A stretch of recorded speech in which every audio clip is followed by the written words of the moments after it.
Salut et bienvenue sur la planète Science. Aujourd'hui, on va parler de science-fiction qui est mon genre littéraire préféré et j'ai envie de vous le faire découvrir.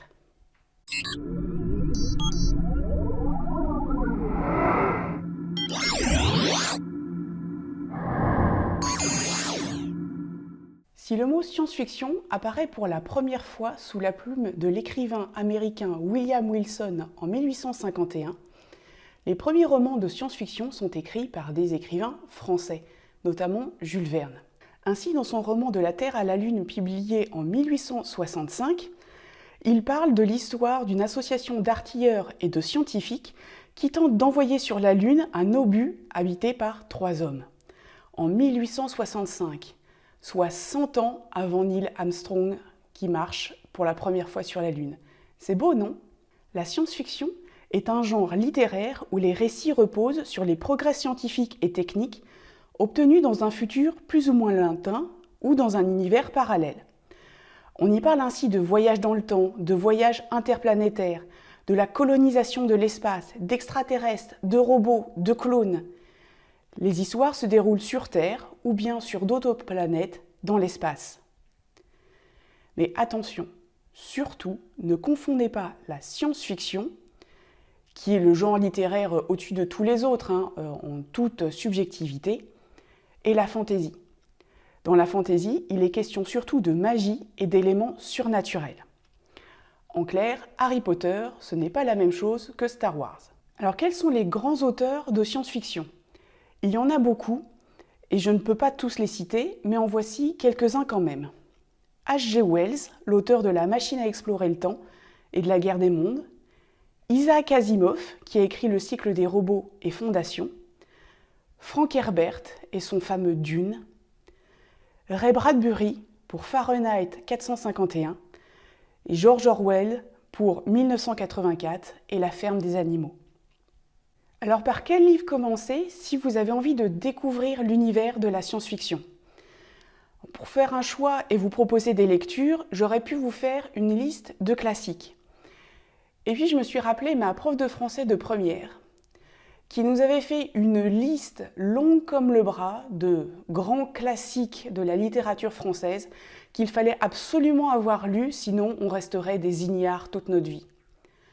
Alors j'ai vraiment essayé, commencer les premiers livres de la liste, et là c'était horrible.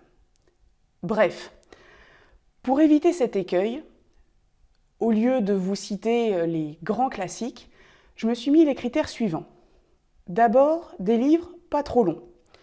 Donc la saga en 12 volumes où il ne se passe rien dans le premier tome de 700 pages, on oublie. Facile à lire. Les écrivains qui ont développé des univers certes splendides, mais qui sont pénibles à lire, ce sera pour une autre fois. Enfin, essayez de raccrocher le livre à un autre genre littéraire pour vous aider à choisir. Bon, puis je me suis rajouté un dernier critère de dernière minute, c'est-à-dire enlever tous les livres qui parlent de virus ou de choses qui ressemblent à un confinement, histoire de vous proposer des lectures divertissantes et complètement décorrélées de notre petite pandémie actuelle. Alors malgré ces critères de sélection, il me restait quand même un certain nombre de bouquins dans ma bibliothèque, alors j'ai dû faire des choix, forcément subjectifs. Mais voilà ce que je vous propose. Les cavernes d'acier d'Isaac Asimov, qui est un écrivain américain d'origine russe.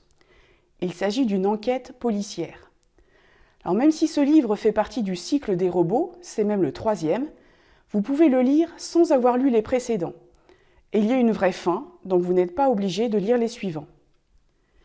Alors juste une petite précision, il a été publié en 1954, donc certains comportements de personnages sont un peu datés. Il n'en reste pas moins un excellent livre. Alors le pitch. L'assassinat du docteur Sarton à Spacetown jette le trouble. Qui aurait intérêt à sa disparition ? Le problème du détective Bailey, toutefois, n'est pas seulement de retrouver un meurtrier. Il doit surtout y parvenir avant son collègue robot, Daniel, un de ces androïdes ultra perfectionnés qui n'attendent peut-être que ce genre d'occasion pour prendre sa place. En deuxième, je vous suggère Absalon de Pierre Bordage, écrivain français, publié en 1998. C'est un roman d'aventure. L'histoire. Absalon, tueur de femmes, est incarcéré dans le pire pénitencier. Elula, quant à elle, est issue d'un peuple tombé sous le joug d'une secte. L'un et l'autre, contre leur volonté, se retrouvent embarqués dans un vaisseau spatial qui a pour but la colonisation d'un nouveau monde. Et pour finir, je vous propose Mysterium de Robert Charles Wilson, publié en 1994. Il s'agit d'univers parallèles, un monde où on réécrit complètement l'histoire telle qu'on la connaît. Un artefact fait d'un matériau inconnu est découvert par une équipe d'archéologues. Un laboratoire de recherche en physique est construit dans la ville de Two Rivers afin de l'étudier. Alan Stern, prix Nobel de physique, est recruté pour chapeauter les recherches. Une expérience tourne mal et la ville tout entière est transportée dans un univers parallèle sur une terre où l'histoire a divergé dès l'époque de la Grèce antique. Les habitants de Two Rivers, initialement complètement perdus, tentent tant bien que mal de survivre dans cet environnement hostile. Voilà, j'espère que cette petite sélection de livres va vous donner envie de découvrir l'univers fabuleux de la science-fiction. Si vous avez aimé cette vidéo, n'hésitez pas à liker, à partager ou même à vous abonner, ça fait toujours plaisir, vraiment. Sur ce, je vous dis à bientôt et la prochaine fois, nous parlerons physique quantique.